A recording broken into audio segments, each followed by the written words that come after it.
Bago pa ang simula, iisa lamang ang umiiral, isang walang hanggan at walang laman na karagatan ng dilim, hanggang sa nagsalta ang Diyos, liwanag.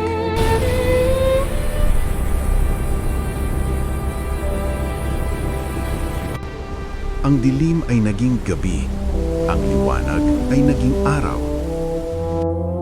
Pagkatapos, nilikha ng Diyos ang kalangitan.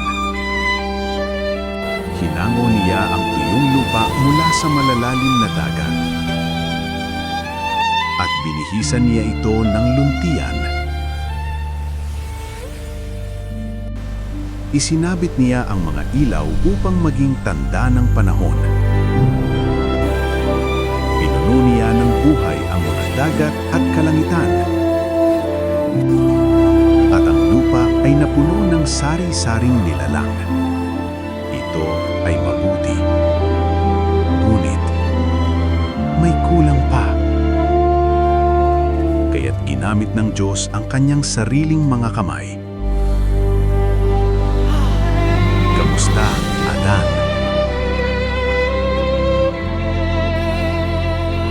Taglay ni Adan ang lahat.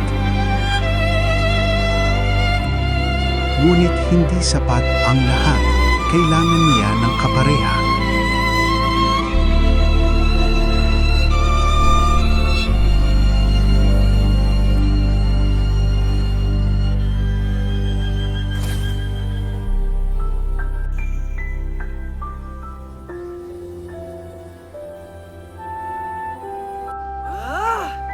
Oh, kamusta, Eva?